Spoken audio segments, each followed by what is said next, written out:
नमस्कार, मी पद्मावती। आज मी तुम्हाला दाखवत आहे कोकणच्या पद्धतीचं माशाचं कालवण। त्यासाठी साहित्य बघूया। मी इथे 30 मांदेली घेतलेली आहे। 2 तासापूर्वी ही मांदेली मी स्वच्छ धुवून 1 चमचा मीठ घालून ठेवलेला आहे।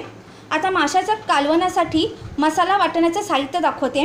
मी इथे 10 बेडक्या मिरच्या घेतलेल्या आहे, 4 मध्यम आकाराचे टोमॅटो चिरून घेतलेले आहे, अर्धा कांदा चिरून घेतलेला आहे, 12 लसणीच्या पाकळ्या, 1 चमचा धने, 1 चमचा बडीशेप, 1 चमचा हळद, कढीपत्त्याची 12 पानं, कोथिंबीर।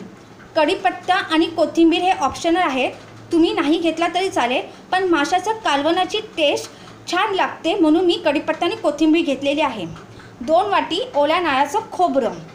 आता फोडणीसाठी तेल आणि हिंग, अर्धा कांदा चिरून घेतला आहे, लसणीच्या 7 पाकळ्या घेतलेल्या आहेत, अर्धी वाटी मी कोकमाचा आगळ घेतलेला आहे आणि पाव चमचा मीठ। आता आपण कृतीला सुरुवात करूया। आधी हे मसाल्याचं वाटण्याचं साहित्य आपण मिक्सरमध्ये घालून वाटून घेऊया। तर आता मिक्सरमध्ये आता वाटण करून घेऊया। मी इथे ओलं खोबरं घालत आहे,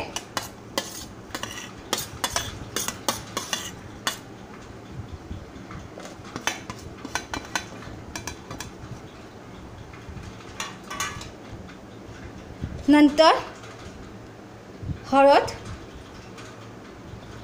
कोथिंबीर, कढीपत्ता, बेडकी मिरची,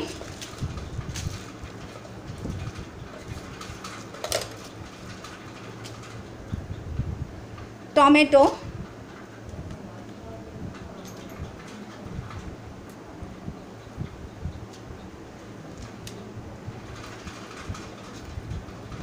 टोमॅटो घालते, नंतर कांदा,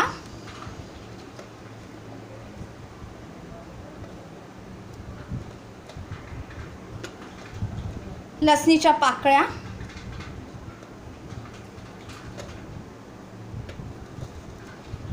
एक चमचा धने,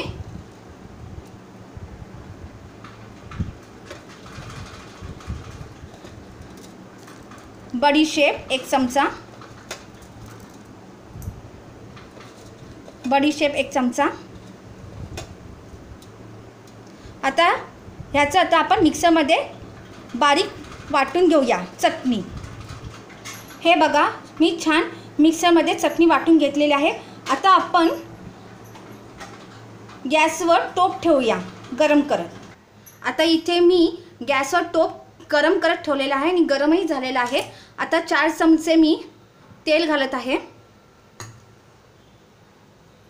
तेल थोडं गरम होऊ देऊया आपण। तेल गरम झालेलं आहे। आता आपण चिमूटभर हिंग, कांदा, लसूण फोडणीला घालूया आपण आणि थोडंसं तेलात भाजू देऊया।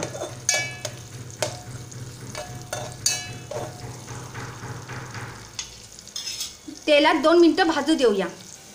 तर आपला कांदा आणि लसूण छान भाजले गेले आहेत तेलात। आता आपण जे मसाल्याचं वाटण केलंय ते घालूया।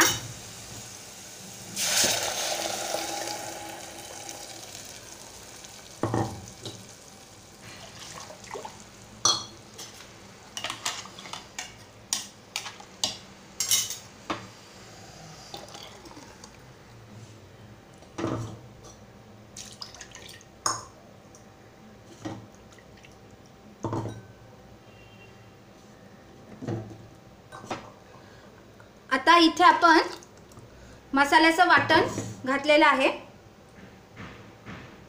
आता मी इथे पाव चमचा मीठ घालणार आहे, कारण की मी मांदेलीला 1 चमचा मीठ लावलेला आहे, म्हणजे मांदेलीला 1 चमचा मीठ लावून ठेवलेला आहे। आणि इथे मी अर्धा वाटी कोकमाचा आगळ घालत आहे आणि आता मी छान उकळी येऊ देणार आहे आणि उकळी आल्यानंतर मग मी मांदेली घालणार आहे।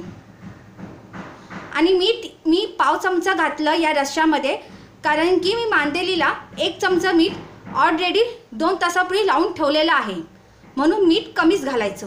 म्हणून मी पाव चमचा मीठ घातलेला आहे. तुम्ही तुमच्या चवीनुसार घाला मीठ. आता छान उकळी आली आहे रश्श्याला. आता आपण मांदेली घालूया. इथेही मी मांदेली घेतलेली आहे, ती आता मांदेली घालूया.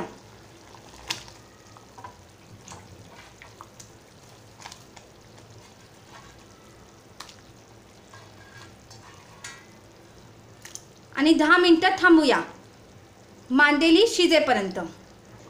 आता 10 मिनटं झालेली आहेत. आता आपली मांदेली शिजलेली आहे. आपल्या माशाचं कालवण झालेलं आहे. तर अशा पद्धतीने माशाचं कालवण कोकणात करतात.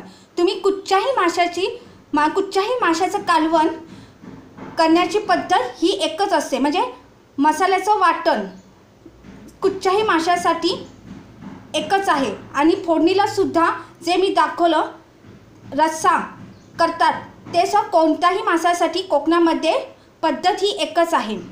आणि सुक्या माशाचं कालवण करण्याची पद्धतसुद्धा ही एकच आहे. तेव्हा तुम्हाला माझ्या मांदेली माशाचं कालवण आवडलं असेल रेसिपी तर लाईक करा, सबस्क्राईब करा आणि शेअर करा. धन्यवाद.